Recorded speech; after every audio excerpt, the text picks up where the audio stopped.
My name is JL Adams, and on this episode of Intoxicated, the Sip and Chat Show, Christina Basil, aka That Yoga Chick, talks about her childhood experience, the benefits of growing up in an extended family, and why people should practice yoga. Or for persons who like an adventurous sex life, or for persons who are like thinking of it, the flexibility helps for deeper penetration. These topics and more as we sit, sip, and chat with That Yoga Chick here on Intoxicated, the Sip and Chat Show.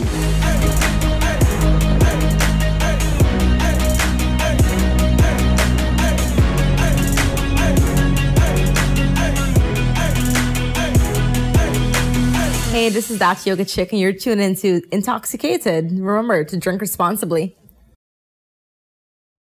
So, Christina, you know, Chronic actually I have a song by the name of Christina. Really? Yeah. And I listen to a lot of Chronics. I didn't know that. Know Christina? No, I don't. Hold on, I'm gonna find it real fast.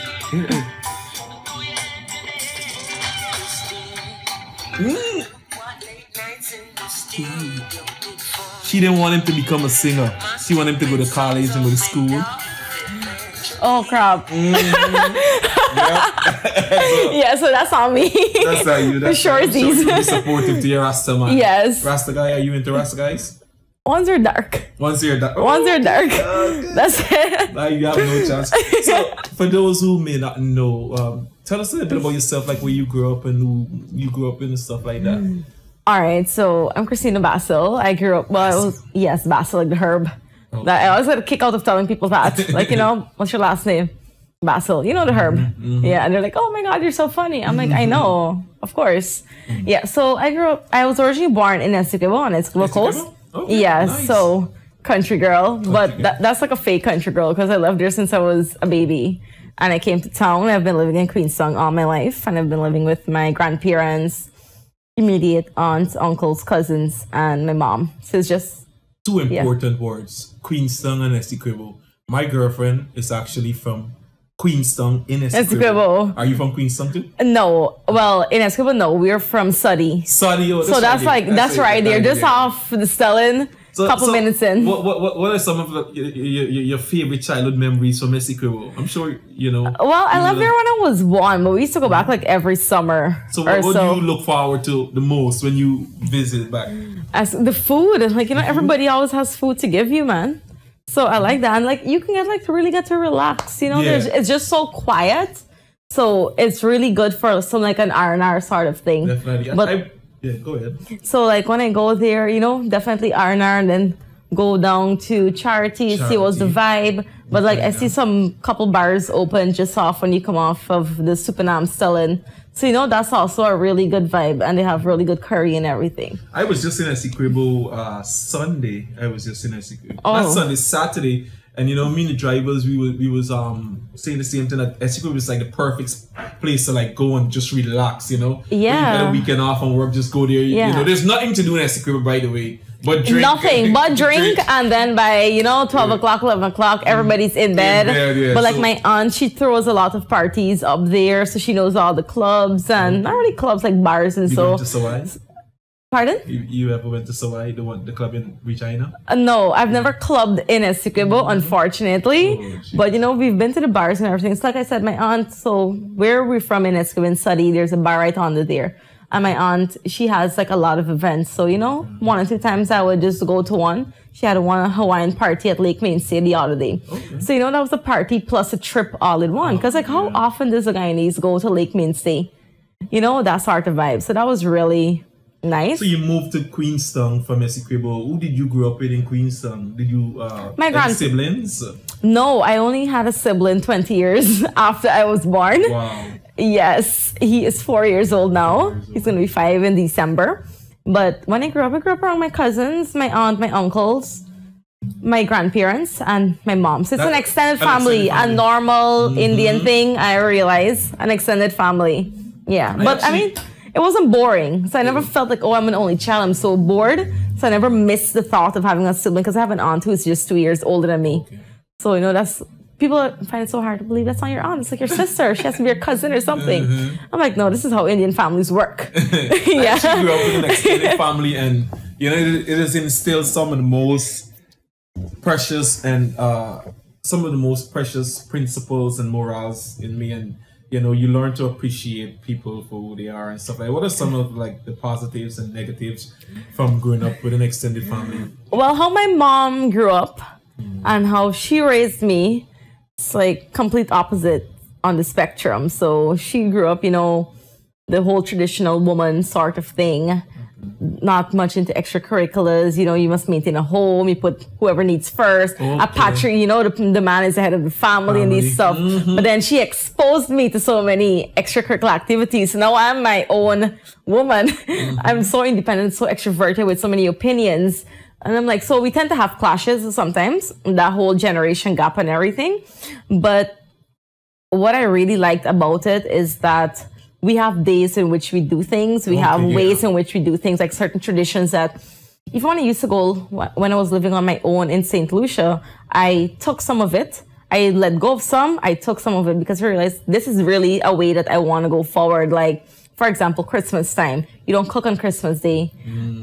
How my grandmother raised the family, you know, all the cooking is done before, or at least mostly the prep.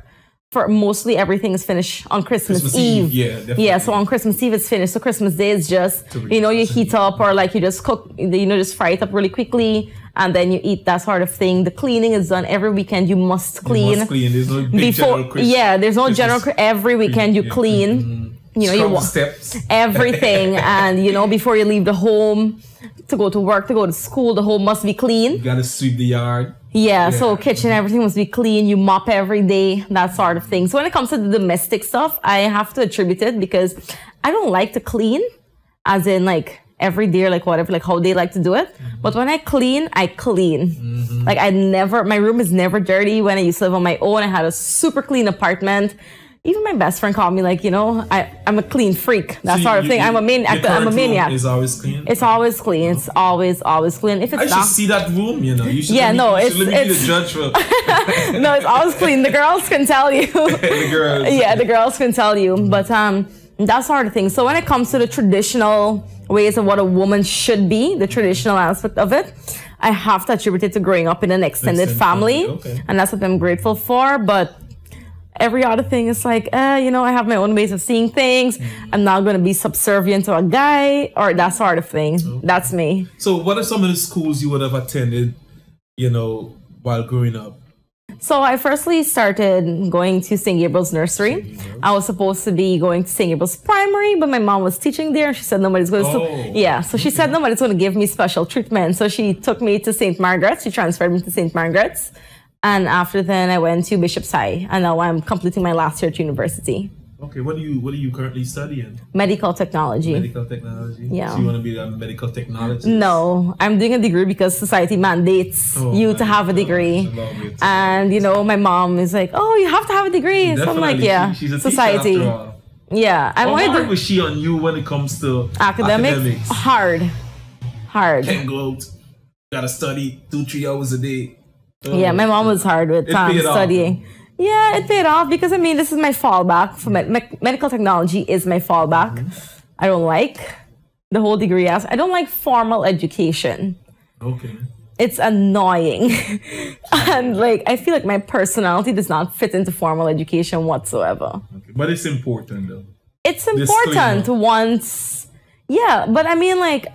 I personally feel once you know what you want to do, it's important, especially in your formative years. When you're a teenager, even up to 20 years old, I find it's really important.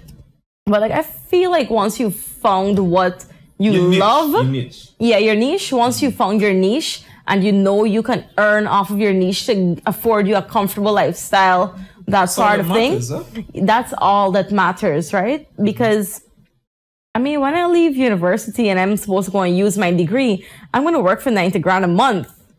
My lifestyle is more than 90 grand a month.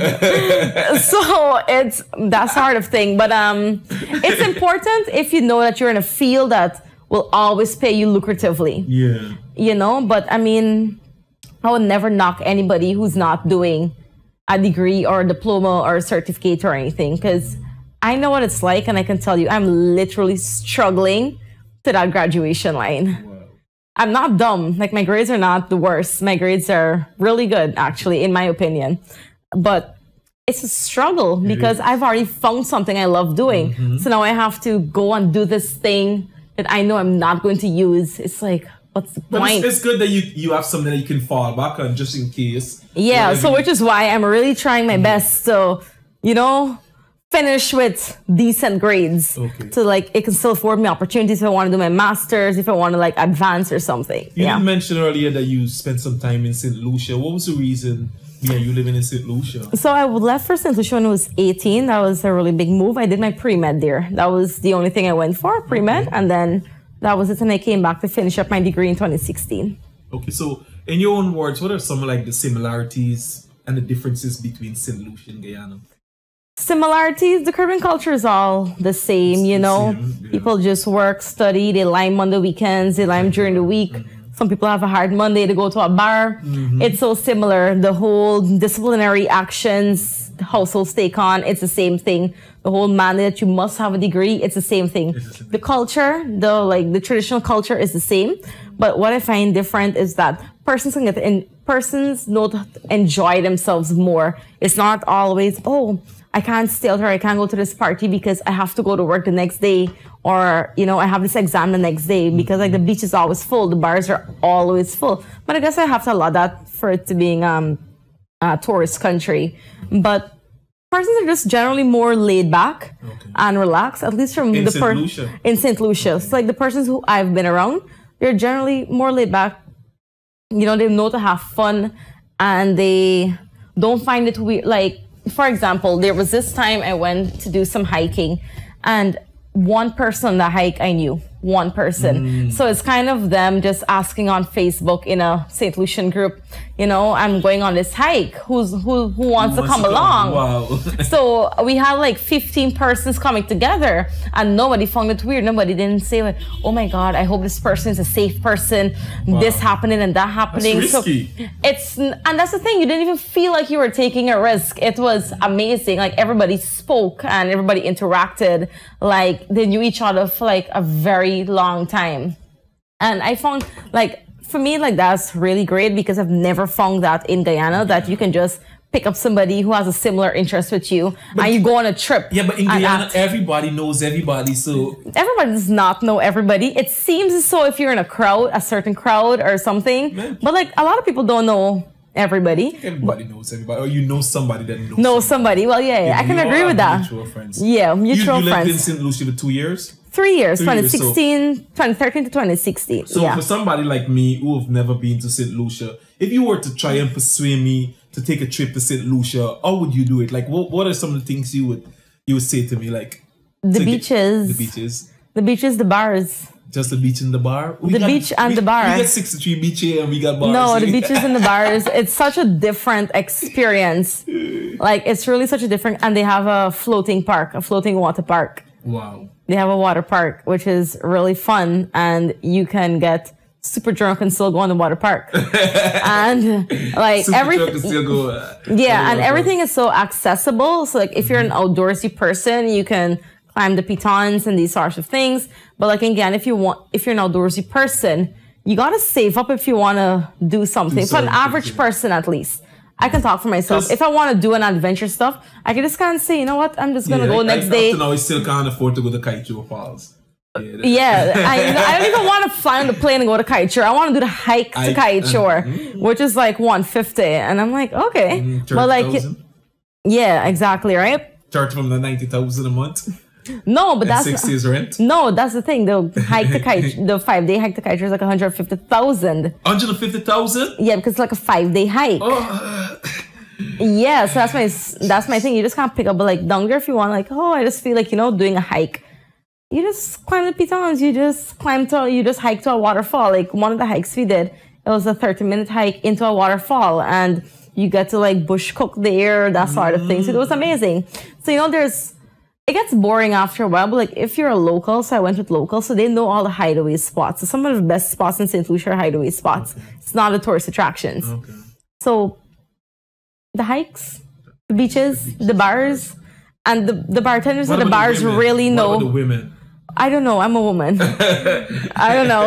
I don't know. I think if you tell people the women, that would maybe more. Everybody's gorgeous. Everybody in this world. Definitely. You know, like everybody's good. You know, yeah. I understand. And like I find that they don't have any sort of body shaming. I've never experienced it, but I don't know if it exists because I've never experienced it. So it probably does, but I've never found body shaming to be an issue on the beach there. Because I mean, you're on an island. We can tell a thicker person they can't wear a swimsuit because, you know, you don't have the plus size, the A1 body. No, everybody just goes to the beach, whatever. They don't even care what you're doing. So I used to do a lot of beach yoga, and I've never found somebody just I've never found somebody just standing there staring at me or making comments as they pass by. It's like, oh, this is just another person on the beach. So did you started yoga before your accident? Because I understand that you was in a crazy accident. Yeah, a really crazy accident. Crazy I did. I started in 2015 in February. Oh, was it by accident or was it something you was always aspiring to do? Was it by accident? No, I was just really going through a tough time. My mom's best friend, she did it. Okay. So I used to see her posting a lot of these pictures and I would just attempt it casually. And then finally in February, I'm like, you know what? I saw a yoga challenge. That's how it started. A yoga Instagram challenge. And I'm like, let me just do this. And I started doing a pose a day and posting it on Instagram. And then after I realized, okay, I'm not half as bad at this, I just did a lot more challenges. I used to do like 10 challenges per month. Or, you know, I used to be involved in a lot of things before I developed like a personal practice, flows, the sort of thing. So then I just started full time. What would you say is the most challenging aspect when it comes to doing yoga? For me, it would be back bends. Back bends are really challenging because if you do them incorrectly, you can really hurt your back like I have before. So I'm self-taught. And I just used to be looking at yoga, Instagram poses and pictures and like, you know, these little 30-second videos. I was never like a YouTube person. So I hurt myself a lot until I finally figured out the correct way to do things. So I started correcting everything that I used to do wrong. But for me, back bends are one of the most challenging aspects of yoga. Even to now, it's still really challenging. Yeah. So how did yoga help when it comes to your recovering process after your accident? So I was restricted to bed for 2 to 3 weeks. I couldn't walk. I couldn't raise my leg. It was terrible. So what I used to do is just do like a lot of forward folds. And I used to tease my leg a lot. Because like in yoga, you always keep pushing yourself even more. Even if it's by like a little inch or a centimeter or a millimeter or something, you do it. So I used to do a lot of stretches in bed, forward fold, trying to raise my good leg up so I don't lose much flexibility. And then I decide, I end up starting with the bad leg. So I literally could not move this leg from being extended. Like literally, like even to now, it seems like it's crazy. People be like, you're exaggerating, but I could not move any part. This leg was just like a piece of lead on me. Yes. So that was me for 3 weeks. So I just used to keep stretching. No bending, no sort of mobility. No 6:30. Yes, nothing. So I did a lot of stretching until finally I can make it into a wheelchair. I would continue to like prematurely weight bear, like put a tiny amounts of my body weight on the toe, like my big toe only, that sort of thing. So and that's how I did. I did yoga for like everything. So when my mom would go out or my aunt would go out, I would just lock up in the room and I would attempt my other yoga poses. The clean room, yes. I would just attempt my other yoga poses to make sure I don't lose any sort of progress. So I have some pictures on my Instagram where I would be in a headstand or being in a plank pose, that sort of thing. And people be like, Christina, what the hell? Like, you're crazy. What are like some of the benefits of yoga? Like, why should people do yoga? So yoga is really good to calm your mind.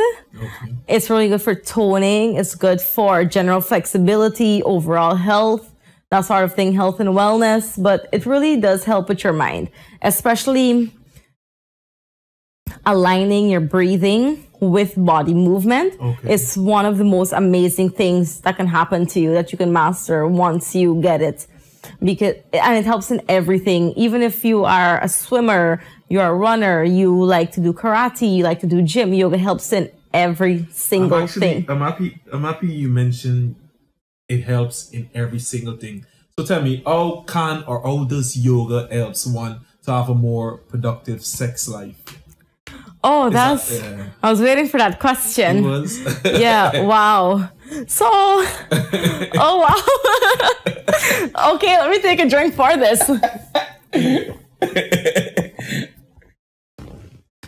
Okay, all right, let me gauge my answer carefully so people don't be like, oh, Christina, you're a freak. Yeah. Take your time. Okay, then. So for some people, sex is high intensity. Yeah. Right? For some it's like low intensity. That's like the vanilla sort of thing, normal missionary position, that sort of thing, right? But for persons who like an adventurous sex life, or for persons who are like thinking of it, the flexibility helps for deeper penetration. Like it helps for a more adventurous sex life. Like, you know, your legs go behind your head, your legs go behind the bedpost, that sort of thing. I need to get myself a yoga chick. You won't even know what to do with a yoga chick. Okay. And you see that's a thing, right? Like I just feel like so many persons want a flexible person. Oh, I want a yoga chick. But then it's like you don't even know what to do. Wow. When they go into the position. Oh, positions. Yeah, and it's like, okay, so like, I'm flexing all like this for what? For somebody who doesn't know what to do?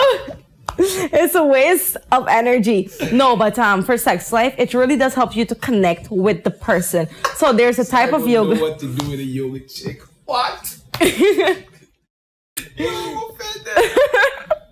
So there's yoga that really helps you to be come to the center of your being, so you can connect with yourself and to connect with the person. So you're feeding off the energy of the person. So like the position, the breathing, the body movement and everything, it creates a very sensual sort of experience. Yeah, so it creates a very sensual sort of experience. So it really does help to amplify and expand your sex life, not just in like the general flexibility, like whatever, but just like the mood, the sensuality of the movements and everything, the breathing. And so, you know, you really get to channel your inner like sexual goddess sort of vibe. Can it do anything for like your tongue? What does it do for your tongue? Like nothing. You can't? No. So like if you lack skills there, I can't help. I don't know what to tell you. I don't know what to tell you. Look at some more YouTube videos. Yeah. So eat some more mango. Mango. Yeah. Eat some guinep. Eat a guinep. Some sapodilla. Exactly. You know, try to eat it like, you know, slurp a jello shot using just your tongue. I don't know. So that's a few ideas. As a yoga lover / teacher, do you think yoga is something we need in the school system? I actually do think it's something we need in the school system. Why? Because children don't know how to properly express their emotions. And I'm not going to blame that on Caribbean parenting because it happens in Western and Eastern cultures. But I just feel like a lot of parents are not exactly in tune with modern day parenting or modern day personalities, or that they don't take seriously like, hey, different personalities or the whole autism spectrum is a thing. Because like I was explaining to my mom when I was on vacation this Christmas that, you know, some students may not necessarily be slow learners. They may very well be autistic. Yeah. And she said, you know what? That's what I've realized. And she's been a teacher for over 20 years, right? So in St. Lucia, they actually have a special ed teacher where it's special ed as in they come to bring, like, implement different forms of teaching and lesson delivery, that sort of thing. Doesn't matter if you're autistic or not. Everybody has to go through a special ed teacher, right? And that's when she realized that, hey, this person is actually not a slow learner. This person is on the autism spectrum. And I have a yoga student. She is a psychologist, but she's based on childhood development and how they develop academically, their behavioral development, that sort of thing.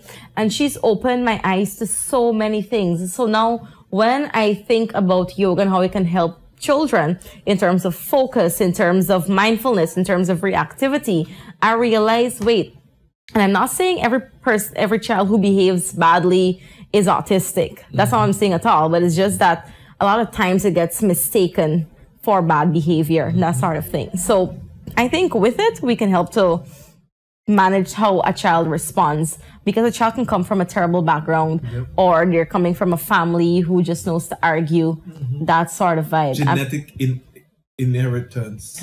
And environmental inheritance too, that's so important. And you know, they are coming from this background, they don't know how to properly express their emotions. So the only way they know to resolve an argument is by shouting or hitting somebody, because that's all they know. So, you know, if you like the yoga, the meditation part of it, the movement of it, the aligning of the body and movement with breath, it helps the child to realign their focus and how they would react to somebody else. So that's something that I find yoga can really, really help with. Yeah, the focus of the students and how they interact and behave towards others. Because I've been a yogi for almost 4 years. February's going to make 4 years.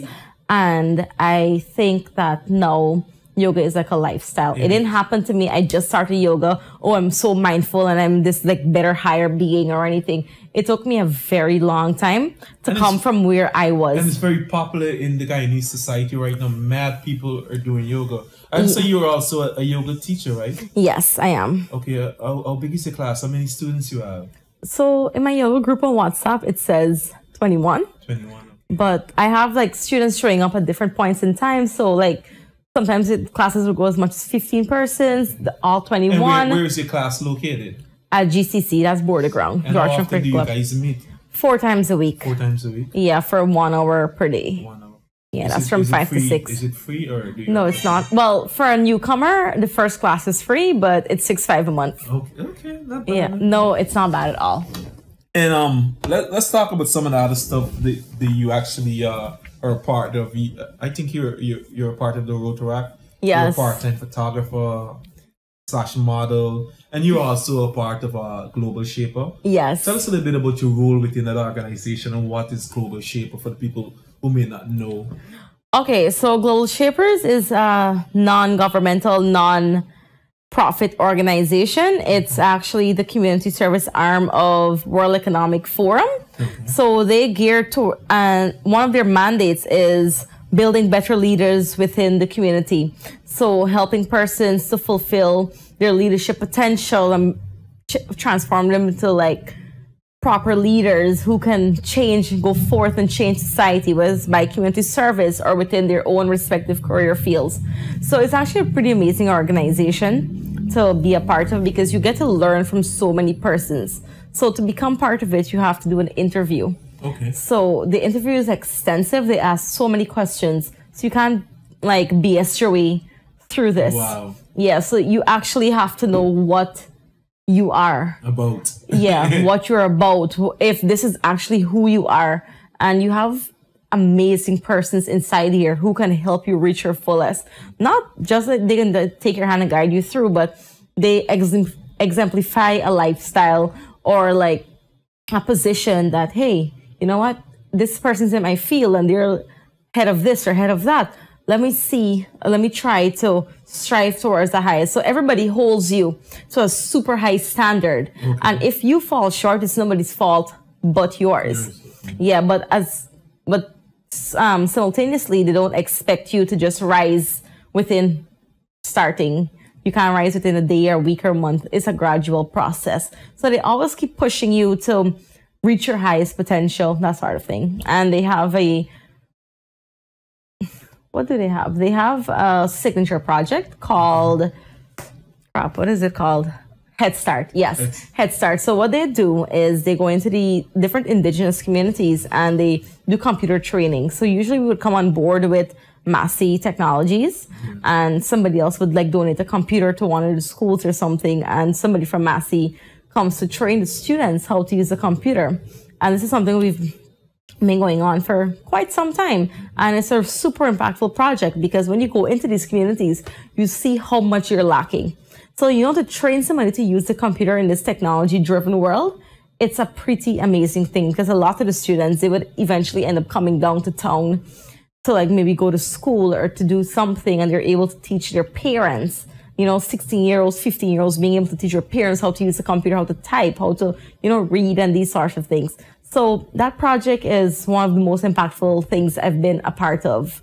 Yeah, so that's what Global Shapers in a nutshell is about. Yeah. Okay, so I actually saw also you had an event, yoga and wine. Tell yeah. us a little bit about that and why mix the two, Okay. I love yoga. I love wine. And I think it's such an original concept because it's the first for Guyana and first for the Caribbean. Okay. So I had my first one in May or March last year, 2018. And I had my second one in June, I believe. Which was a total success. Yeah, both were total successes. So the very first time I executed it, persons were in awe of the concept, half hour of yoga, half hour of wine. It was something like totally fresh, So the second time I got the support all around, but this time I added in different. So I tried to do a yoga prize giveaway and everything. So it's really an event that I'm working towards building even like more, like bigger and everything. So I want to incorporate multiple prizes. Because the second one, I was only able to give away one prize, but it was a really full prize. They had and the thing is, I'm trying to do a lot of local products as well. So I had some local soaps in there, locally made wines, that sort of vibe going on there. And for the second, for now, my vision for it, you incorporate the snack portion of it, which is like the wine and cheese. Yeah, different types of wines. And not just these Obiko wines, because those are not wines. That's such I'm a beginner wine drinker wine. Okay. So I'm trying to incorporate proper wines and have some wine tasting sort of vibe going on. Learn how to do it. Wine, there's a lot and of local wines, yeah. So the Pandamo wines and Pandam Strokers and stuff like that. Yeah, so I'm gonna see to get that on board and make it even bigger. Is there anything you would like to ask me? Is there any questions you would like to ask me? And I've been asking all the questions. Do you have any questions for me? What made you get into this? I think it's a really great initiative. It's very unique, especially for Guyana. Yeah. I think Guyana needs out-of-the-box things right now, rather than just you come and sit down in a formal setting and have a green or white background. So what made you get into this? So, I'm a writer. I've published 8 books. And I came home in 2014. And I've been on 2,000 interviews, and everybody would ask me the same questions on the interviews.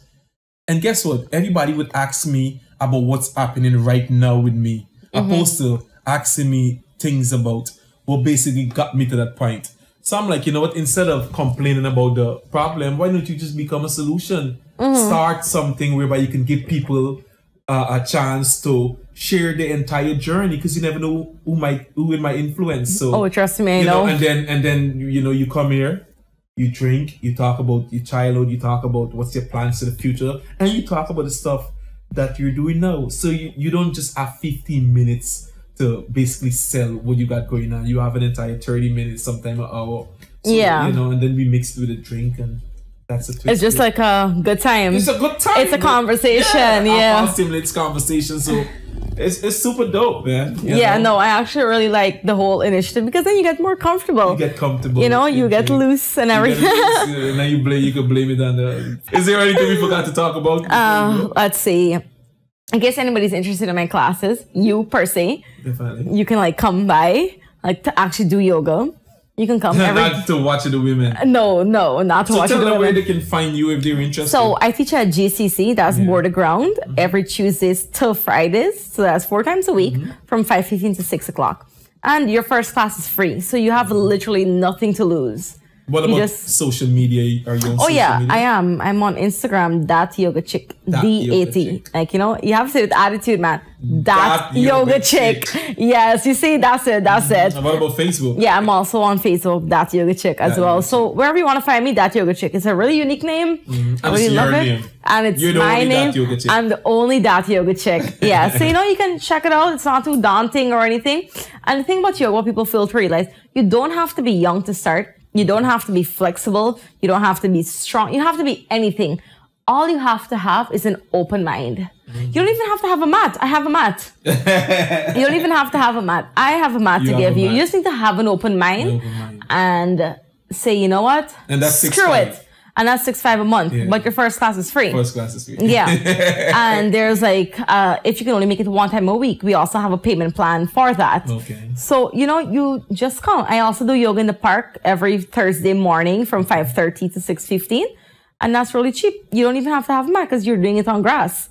Yeah, you know, you just wear some socks. 5:30 to 6:15 in the morning. Every Thursday, I'm there at the National Park. Okay. So, you know, have an open mind. So you're coming to learn, because honestly, I had a 60-year-old woman in my class.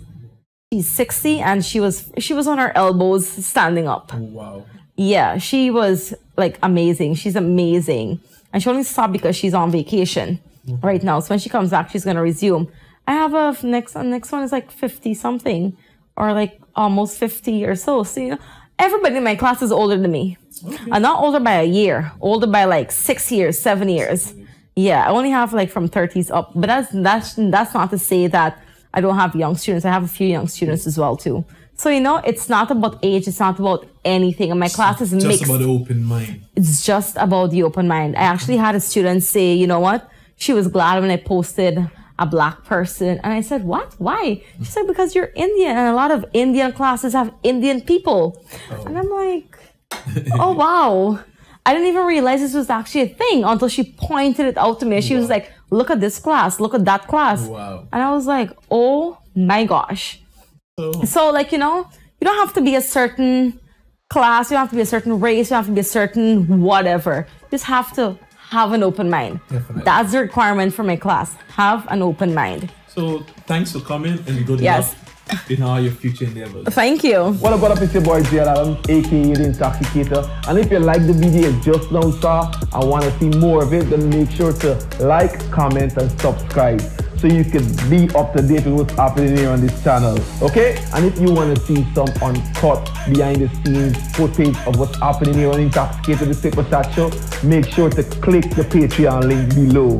So remember to support the thing, to be up to date with these things. I'm out.